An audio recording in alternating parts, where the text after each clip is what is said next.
Jen was talking last week about your breathing, and one thing that she talked about, I haven't talked to her about it, was running uphill. I tell people to lean forward when you run uphill.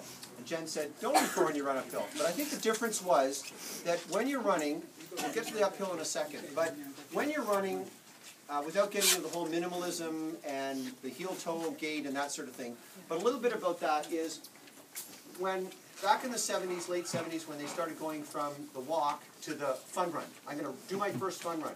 So the walker said, I'm going to do my first fun run. And they changed from the walk to the run, the old guy run, right? There's nothing wrong with that. There's nothing wrong with that. It gets you active, it gets going. It's not the quietest way to run. If you had somebody sleeping downstairs, you're running across the kitchen, you're not going to run like this unless you want to wake him up, right? Like your son's been drinking too much, you want to wake him up, that's good. But if you want to run quietly and run with good form, then what you try to think about is leaning forward a bit, shortening your stride, just like you're trying to not wake him up. So I run out the door like this. Right? Kind of think about that type of motion. So what you do is you shorten your stride, you land a little bit more in your midfoot rather than crashing down on your heel. You're not leaning out in front trying to bang your weight into it. So the idea is to go from this kind of a heel-toe gait, like this, to moving along instead in leaning forward slightly, shoulders up, chest out like Jen was talking about, and then maybe your cadence is about 30% faster than it was before. So the strides will, you feel like you're prancing a bit. I had to run in the dark the first time I tried because I didn't want anybody to see me. Right? So you run shorter strides, you run a little bit more like you'd see an athlete run. The arms are straight forward, you're leaning forward, your chest is up. So when we get into that running uphill, the shorter strides to get up the hill, you're also leaning forward. Now it's hard to lean forward and look down. What happens then, you get into what Jen said, if you start leaning forward, the first thing you do is hunch over. You kind of run this way. You can't breathe properly. What I don't want you to do is going uphill and leaning back, where the hill's beating you up. You feel like, oh my God, I'm never going to get up. You're also looking up going, holy crap, it's way up there. All right? So what you do is you lean forward, you shorten your stride, you get efficient with your arms going this way instead of across your body, shoulders up, but then try to just look down. There's no hill right there.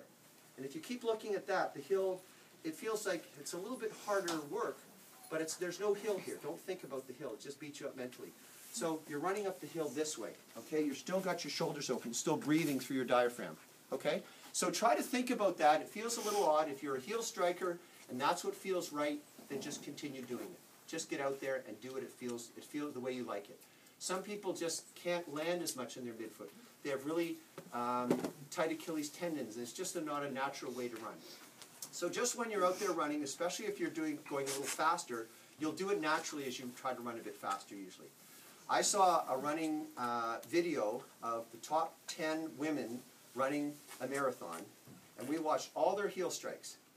And there were some that ran on their toes, some that ran on their heels, some that ran on their midfoot, and they were all running the same speed, and they were all world-class runners. So there's no right and wrong way. You have to find the way that's right for you. The efficiencies are that leaning forward, using your arms in the direction you're going, and trying to be a little quieter and more efficient rather than slamming down, which is a little harder on your shins too. Okay? So just think about those things when you're running. All right? Other than that, next week, remember, promises to be here every week, every Monday. One girl said today, my shins are bothering me a little bit. I said, well, are you getting out and doing that second or third run during the week? No, but I'll do it. So, and the problem is that if you don't get your running legs hitting the ground, whether it's heel, toe, or otherwise, you're going to find that you will have those muscles that you haven't used a lot will start to get sore, and more sore as you add more mileage. So get at least one more in. Even if it's like, when's dinner? Half an hour. All right, put my shoes on, go run around the block 5 times. Just get that other run in if you can, okay?